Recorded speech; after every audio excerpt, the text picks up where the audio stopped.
This week, we're finishing A Fate Inked in Blood by Danielle L. Jensen, otherwise known as I Get the Guards Would Be Distracted by Titties, also known as I Got a Fire Axe and a Penis, also known as I Skimmed Right Past an Orgy. Hi, readers. I'm Jordan. And I'm Katie. And welcome to Not Another Heroine Season 2, the podcast where we break down the best and worst fictional heroines of any genre. Because that's what we do now.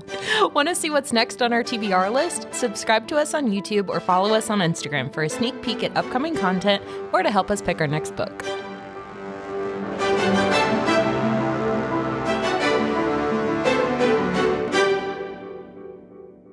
We have returned for another week in Viking porno land. I know you weren't ready for that. I'm sorry. Because, okay, honestly though, because I'm a consumer of, adult material Aren't we all? books. Like, your girl likes some smut, but this was like annoying. Yeah. Like, there are people dying. What's that one Kim Kardashian quote? Like, she lost her earring in the ocean on vacation, and Chloe or one of the sisters is like, there are people dying, Kim. Is like, she's trying to like get her diamond earring out of the, sorry, that I don't actually know where I was going with this, but that's what I want to, oh no, yeah. Freya, maybe focus on something else than getting like yeeted by this man. People are dying like every other page. Like there is an attack, a sacrifice. Another one. DJ Khaled? No, I know. Oh. I appreciate the tone. No problem. So, okay, we left off with Freya and Bjorn were about to venture into the mountain, which is infested with Viking zombies. For real, though. Druggers? Yeah. Drugers? They're zombies. Yes. Do you remember that really bad advanced reader copy book I got, Bonesmith? Oh, yeah. Just like that. Uh-huh. Because it gave me vibes from Pirates of the Caribbean, where there's all the skeletons or whatever. Yeah, just kind of like hokey, like, okay, it's a spooky haunted tunnel stairway. Yep. And then they knock something over, and then Bjorn's like, I don't give a fuck, like, come out here, zombies, if you're real. And then obviously the zombies come out to hurt them, and it's like, you asked for that. Okay, so as they're fighting these stupid zombies, they're like doing the back-to-back sword fighting thing, and Freya sees Bjorn like almost dying, and then I quoted it because it was so dumb. She says, or she thinks, they'd stab Bjorn in the back, and I refuse to allow that to happen while my heart still beat. Because also, why? Like, what emotional bond do you have with this man? Like, realistically speaking, like, I feel like the readers at this point are like, wait a second, but like, they have some kind of like bonding moment? No. They don't. No. They just have this constant sexual undertone in their not witty banter. It's just bland. Yeah, because the whole time they're going through this like super spooky haunted zombie staircase, she's like trying to focus on something else besides fucking him. She's like, oh, we're alone. It's like, girl, you are in a haunted house right now. People die. She literally, like, nobody has made it through this alive ever. And she's like, do you think he wants to does he like me? Do you think he wants to fuck me? It's like, this is a haunted house, Karen. But guess what? They make it through. They kill the zombie king. They win, and they make it to the top of the mountain, except who's at the top of the mountain already? Except King Harold and his wife. Oh, no. The big baddie. The big baddie's there. Except, is he really the big baddie? So they have their sacrifice thing at the top of the mountain. She kills a goat or a bull, or it's a bull, because this one's kind of cool. Like, it's a neutral land. All of the clan families come to do some big creepy sacrifice, and everybody does a sacrifice, and then like ground shakes or something. Mm-hmm. But then Freya comes up and does a sacrifice, and like all of the gods like pop out, and they're like say some spooky shit, and she's like, that's kind of ominous. And then that's it. Yeah. There's no like, there's also other people. There's like King Harold and his retinue, and then there's Snorri, and then there's other random randos there. Yep. And they're just having a big old religious party that turns into an orgy. I did not pick up on that. Oh, girl. I was skimming really hard. Okay, you skimmed Did I past skim right past an orgy? 100%.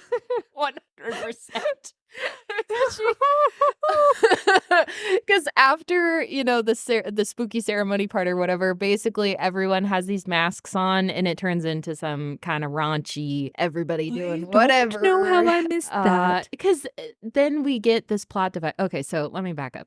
Freya stuck in a house while everyone else celebrates because it's too dangerous for her to go anywhere else. She has a guard, Bjorn's there, et cetera, et cetera. She has like a moment of like masturbation. Oh, okay. Yeah.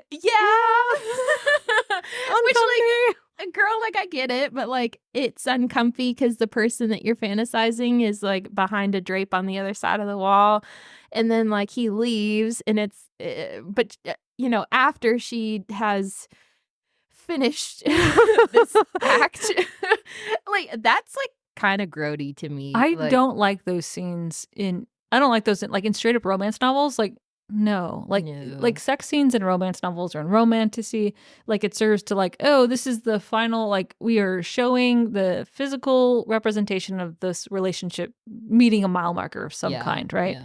It's like a device to further along whatever plot you have. Mm-hmm. But this does nothing. Like this is just sex to have sex in the book. Yeah. There's no other purpose for it. Yeah, because like I don't mind when like a heroine is like so obsessed with the male lead character that she has like a moment of, like handling things. Got it, cool. Whatever. I think it's disrespectful and yucky to do it when someone's like just Right trying to sleep and you're just like going to town. Like that feels gross and like kind of violating. But she does that. And then he leaves, obviously, because he probably should have left earlier, but okay, cool, whatever.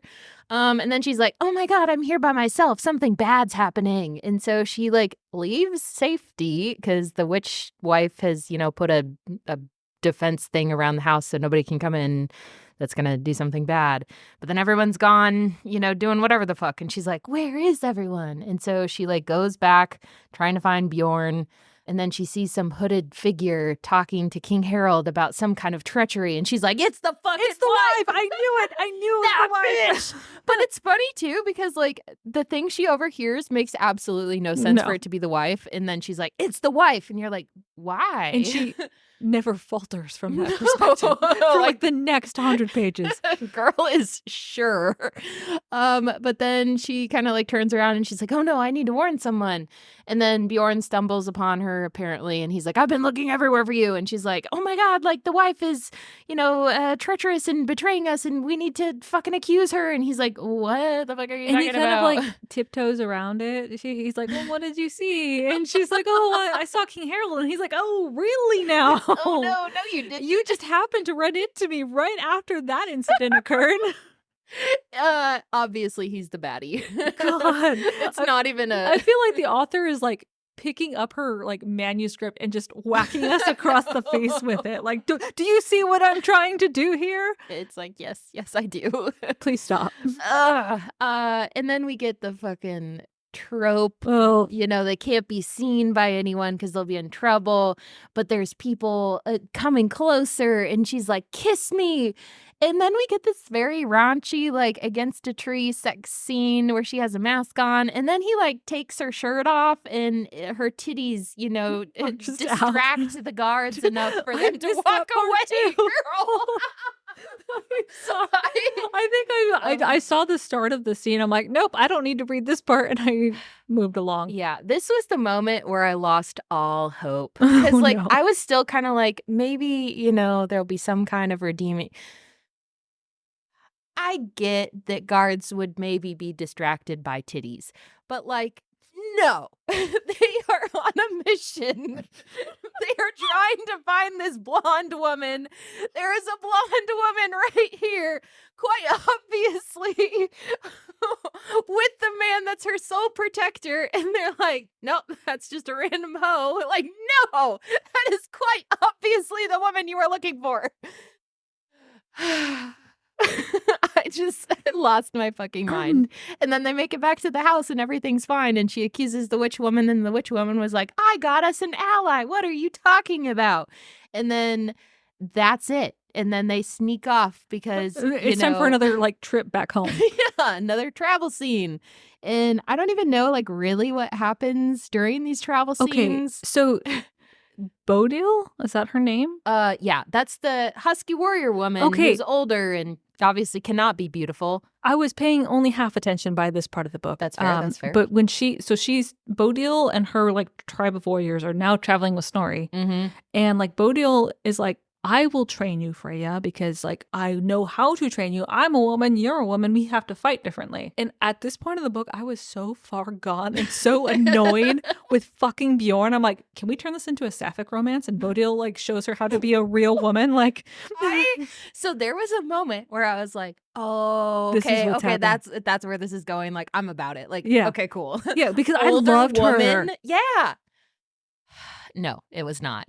No. That was the only good glimmer of hope that we had at this point in the book. Nope. Because it was cool too. She had like her like band of like war maidens. Like she was way hotter than Bjorn. I know. And she's like reasonable and knows how to fight. And she's like, it's different to fight as a woman. And like what annoyed me is like Freya's like, yeah, I guess you might be a better trainer than Bjorn, but like you're not hot when, you know, you take your shirt off and we're training. Like, she literally has that whole fucking, like, train of thought. It's like, woman, people are trying to murder you. Maybe don't get distracted all the time by horn dog thoughts. It's very annoying. Yeah. And then I don't even know what happens after this point. Because, like, is this when she, you know, is on the beach and she sees the smoky figure? And the he's smoky like, figure is like earlier on. Go this way. And then she like sees a ravine and she sees some sketchy person leaving like a rune on a thing. See, like the plot doesn't even like. There's so that's the thing. There's so many things happening and so many like underlying, like, oh, there's the prophecy, and then there's King Harold, and then there's the supposed spy, and then there's all of these raider attacks happening over and over again. And so after the mountain, they run into Bodil, and then they return to their little home village. Oh, and it's like all fucked up. It's ransacked. People are dead. Like a lot of Freya's friends, like the healer who helped her out with her arm at the very beginning of the book is dead. Oh, yeah. It's very sad. And that is something I really disliked about this book. Like, you can do violence and gore, and sometimes if that's the world that you want to write in, you need to do it respectfully, though. And it seems like there's just an excessive amount in this book, and none of it's treated with the right gravitas. And it feels unintentional. And like, I get you can have unintentional violence, but it needs to be intentionally unintentional. But this just feels like plot devices. Like, oh, we're dealing with Vikings, so there's gonna be lots of death and violence the entire time. Yeah. Oh no, Freya's upset about it. Now she feels some need to get revenge. It's like, okay, so the village burned down and they're like, I know exactly who did this. We need to go get revenge on their like fortress, etc. We'll go fucking fight them and take their fortress. And everybody's like, okay, I guess. It kind of feels like a half-assed plan, but like, sure. Readers, if you're exhausted, we are just even more so, because we have to go over this over and over again. Yeah, why not do? But yeah, so more traveling. She sees the spooky ghost thing that's, you know, some kind of godly messenger. Sees a sus guy putting a rune against a wall, like a tree or something. Sus person disappears and she's like, it's got to be the fucking wife. She touches the rune, sees Snorri telling about this plan to like attack the fortress, and she's like, see? They're, you know, a betrayer and they're leaving clues. So our plan is messed up and they're going to know.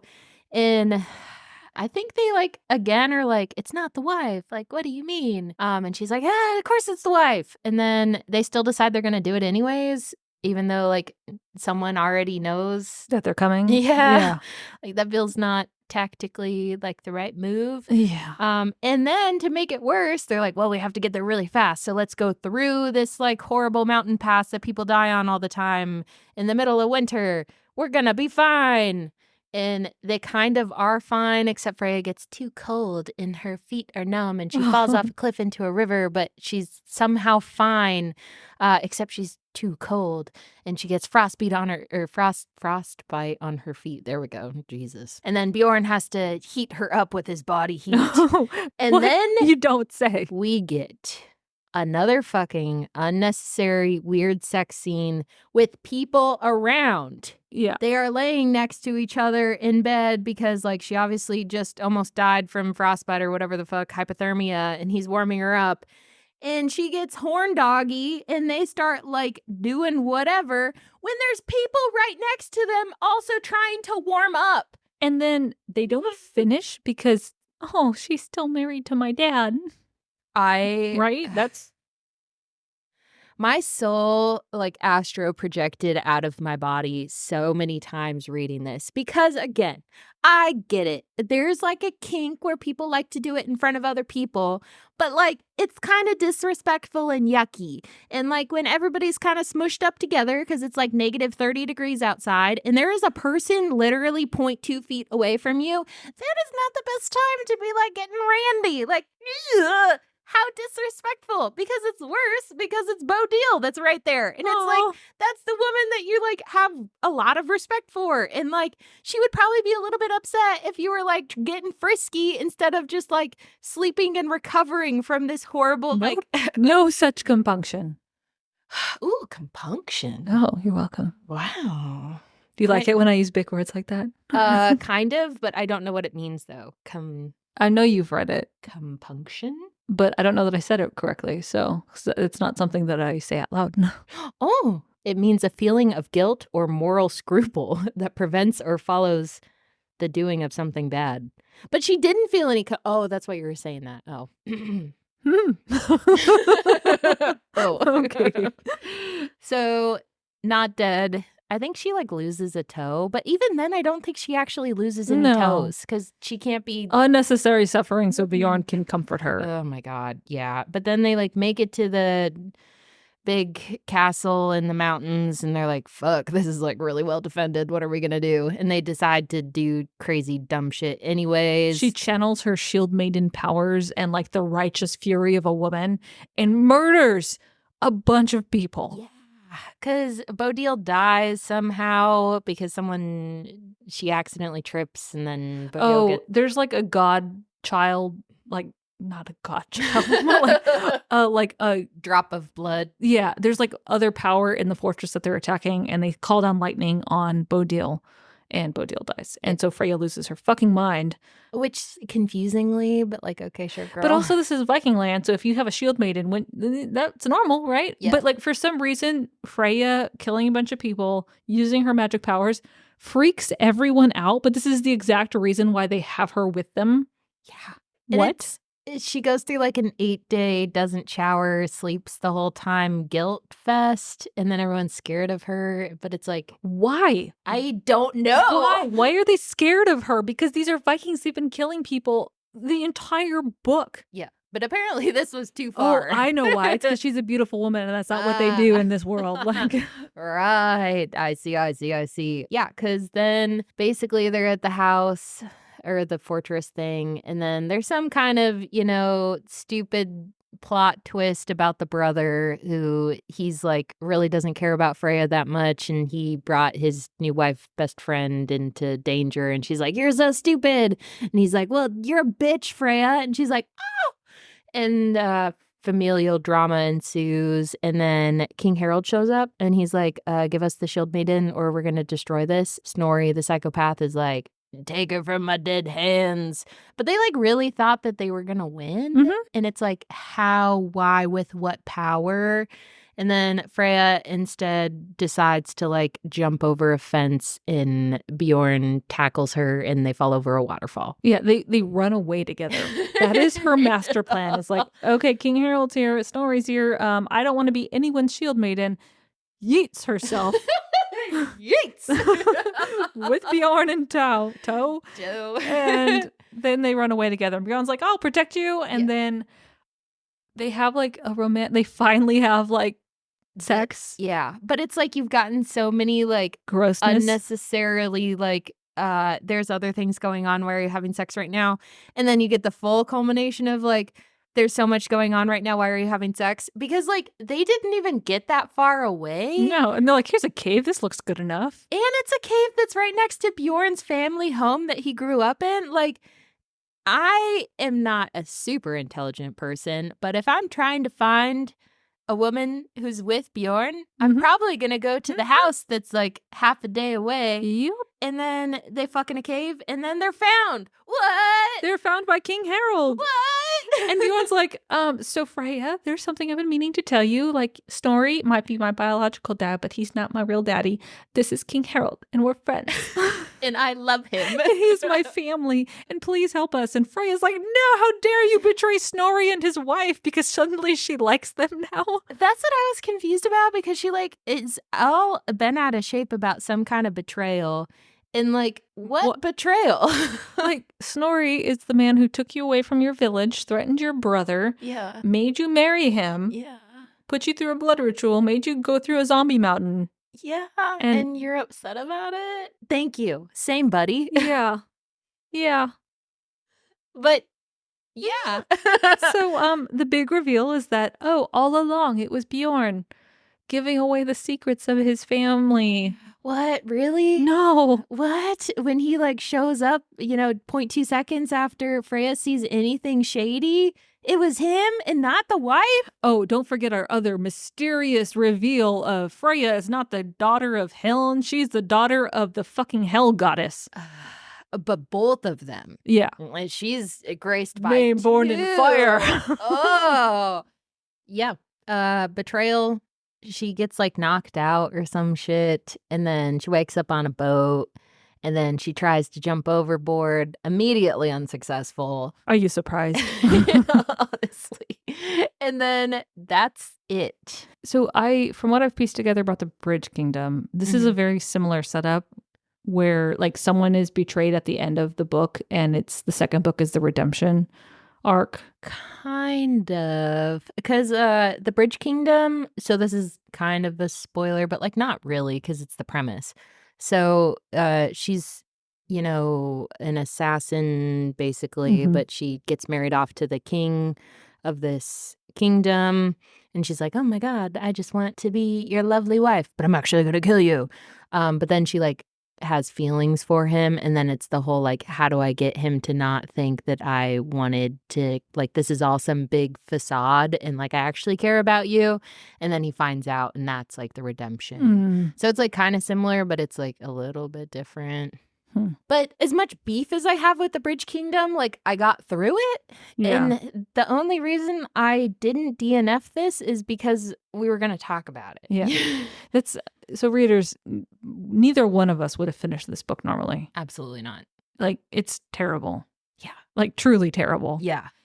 The only thing I will say is that the good points that this book has is very similar to the good points that the Stardust Thief had, which is interesting setting, good research, cool little tidbits tucked here and there.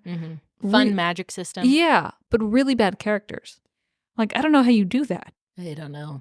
Like, isn't the whole point of writing a book is to write characters, and then the setting is the fucking background? Yeah, because these all felt like little paper dolls that she was like moving around on a stage, because I felt nothing for any of them. No, like not relatable in the slightest. So when I was about halfway through this book, I texted you like, Freya is fucking dumb. But like, as evidence, one of the quotes, like, Freya says this. I can't make this up. I was waiting for you to bring this up, because this is a verbatim quote from this book. Here we go.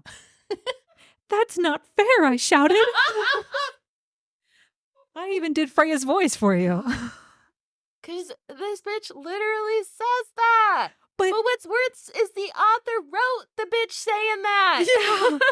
But even worse than Freya's quotes are Bjorn's quotes.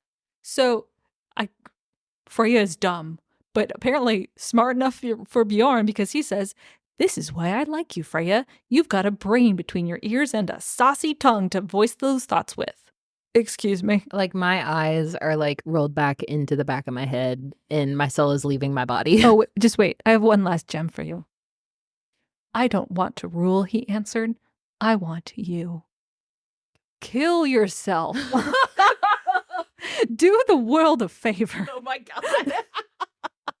I'm glad these are fictional characters. Oh no, I would never say that about a real person. But But because okay, so I love me a himbo. I think they're fun characters. Like there's a way to write them in an interesting kind of dynamic, like unique way. Like season pass to that ass. Yeah. One of my low key favorite short, quick fanfics. Okay, himbo, 100%. Mhm. But Bjorn is a himbo without a heart. Yeah. And to be a real true himbo, you have to have a heart of gold. And homie is just like I got there. I got a fire axe. I got a fire axe and a penis, and that's it. Oh my god. Like that is all that man has on his resume. And then for him to be like so bent out of shape and like, oh, I didn't mean to betray you. But like, really, his whole betrayal is like, I want Freya for me. And King Harold's like, well, if you just had said that, like, we could avoid a lot of this drama. Like, not, Mhm. like I low key feel like King Harold was the only like Normal somewhat character. Yeah. reasonable character. It's like if you had just said something, like we could avoid all this fucking nonsense. And Bjorn's like, but I didn't want to betray anyone. And Freya's like, my land and people who've only really been shitty to me. Like I have some kind of weird, stake in their livelihood. And like I literally 5 seconds ago was willing to like run away somewhere else. But like now that that option's available, I don't want it anymore. Like, like what? What is happening in this book? I don't think this book has been out long enough to have like a lot of reviews. Girl. Are there good reviews? I looked because I was interested. Who likes this book? You know what? I think I feel more passionately about this book than I do about The Fourth Wing because we've actually read this whole book. Yeah. Because The Fourth Wing felt immature and a like, okay, I get it. Like, there's a lot of shitty, cringy books like this. Cool. Okay, whatever. But this, it felt like it bamboozled me. Like, Yeah. it should have been more. Like, you have no excuse. It has 4.16 stars on Goodreads, 11,000 ratings, What? 4,000 reviews. What? Yeah, I am not fucking joking with you. And readers, if you like this book, tell us why. I want Please. to know, did we miss something? Is there something about one of these characters that speaks to you? Because we recognize that there are pros to this book. The North mythology, the scene setting, it reads kind of like you're in like a video game almost with the amount of action that happens here. The language feels appropriate for the setting. Like there's not a lot of modernisms or weird slang. The magic system is cool and not overly complex. Like there are good things, but there are not enough good things to overcome how shitty these characters are. Because why else do you read these books? And it's annoying because like I'm looking through some of these reviews, like the top ones that are, immediately on when you like type in the book or whatever. And it's annoying because like I get being excited about a book or an author and like you being ramped up and you're like 5 stars immediately and like, happy release day and like, oh my God, I'm so excited. It's finally out. But like, I feel like when you're leaving these reviews, you do need to like temper them a little bit. The Emperor's Edge series, like I love that series. I've read it like 2-3 times now fully throughout. But there's books in there that are not 5 stars. Like there's some that are like less good, some that are better. Like it's not like a betrayal to the author to leave like a valid review, even if you were super excited about the book. Like you shouldn't just leave these fucking like 5-star reviews because you're like, oh my God, I'm so excited. Like, I love this author and like this book was so good. It's like, was it really though? Like, that's what I want to know. Like, give me some concrete points that. Well, I hate it when like I read one of them and it's like a strong female heroine and it's like, no, it's not. She's the very opposite of that. And oh my God, this woman reread it. So she read it once, reread it, and then reread it again. Well, so what tickles me about that? What tickles you? Oh my God, I could have picked a better word. Bride came out exact same time frame. Like if you're looking for like smut with a little bit of plot, like way better done. Yeah. So I was about to say earlier that if you want a book that introduces the like male romantic interest very early on, you like the trope of, oh no, there's guards, let's distract them. Both of those things happen in that book. If you like vividly described sex scenes, that's also in that fucking book. Yep. but done so much better. I would say even like the pacing is similar as far as like the development of the romantic relationship. But what this book does is insta-love. And there's hints of like, I am immediately attracted to this person in Bride. But there's things going on in life that I also have to think about outside of my attraction to this person. Yeah. And it's interesting too, because in Bride, the moments where they like kind of like go over just like having an attraction and like act upon it, it's more reasonable within it. It's almost like I can't help myself and like we probably shouldn't do this, but like it's also kind of furthering things along in a reasonable way. Got it. Cool. It does not in this book because there's like 2 different points where they like actually are distracted from the thing they need to be accomplished because they can't stop fucking each other. Like there's at least 2. Like that's outrageous. They can't stop fucking each other. Oh my God. This book just makes me like, it makes me tired. It makes me sad that some poor artist designed a beautiful cover and it's wasted on this trash. Yeah, because like it was cool too because like her hand that's burned is like tucked behind her in the cover and it's like, oh, awesome. I assumed she was going to lose her hand and then, oh no, it's just ugly. There's nothing interesting about Freya. No, how fucking superficial. Biggest sigh in the world. Okay, so separately, I read a book, not at all romantic-y really, but if you like this setting and you kind of like want that itch scratched and you like the concept of like gods and whatever, Hall of Smoke by H.M. Long was like pretty engaging. I don't read a lot of non-romantic-y, like really not. I've never heard of that book. I found it at Barnes & Noble a while ago, and it was surprisingly good. Like, it was interesting. It's kind of similar vibes to like what this was trying to be, but about gods and, like, you know, being kind of gave me the vibe of American Gods by... Oh, Neil Gaiman? Yeah. Kind of similar, but if it was more, like, Nordy. Nordy. Yeah. That's my recommendation. And So I feel like an author who does what this author is trying to do, which is like, I am writing pure romantasy. Like I want action, I want romance, like pretty like graphic romance. And it's well tempered and well paced. I feel like anything written by Carissa Broadbent, specifically The Serpent and the Wings of Night, which I think is her like solid recommendation. I would feel comfortable recommending that to anyone. Yeah. Her. And it's a completely different setting, but I feel it has the same vibe. Yeah. You know? It's the same like base doll and they put different clothes on it. You know what I mean? Yeah. Like that one, they put vampire clothes on it. And this one, they put like Norseman clothes on it. Yeah. But done way better. So actually, that is a good kind of heads up for our next book, which is, I don't like the title of this book, but it's actually quite good. I don't know what you're talking about. Oh, yeah. I was like, oh my God, there's a book I need to read. I even told you the author, Katie. I am the one that recommended this. Yeah, you should say it because it's pretty funny. So, readers, I am currently reading. Katie has finished it, but I have not finished it. Oh. I'm stuck at 70%. Okay, well, we will finish it by the time we reveal it to you all, and that is called Slaying the Vampire Conqueror by Carissa Broadbent. And it's funny because it's like part of a series, a very anthology. Kitschy, that's all slaying some kind of monster something. Look past the cheesy title. Look past the very cheesy cover. And it's good writing. Good pacing. Super good. Yeah. And I thought it was going to be one of those like silly, smutty monsters. It's not. It's not. Like there's a lot of like intense emotional plot devices happening. Like, and it has violence in it too, but it's all intentional violence. Yeah, it's well done. Yeah. It's the way it's supposed to be. And you have a little bit of like instant attraction-ish, but it's like it never distracts from like the things they're getting done. And I appreciate that the characters are a little bit older. They're really mature. Like they make like not stupid decisions.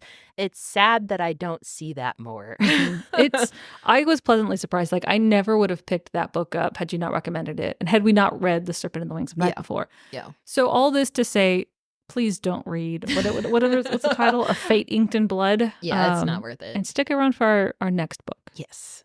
Or any other book. Any other book. Even some of our DNF books from Picks of the Week would be better than this one. So from our shelf to yours. We'll see you on the next page.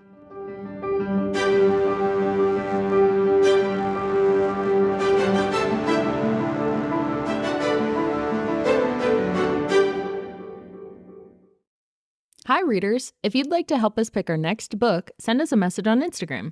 Or if you'd like to just listen, we post new episodes every Monday and Wednesday on Spotify, Apple, and Amazon. Thanks for listening. Bussin'.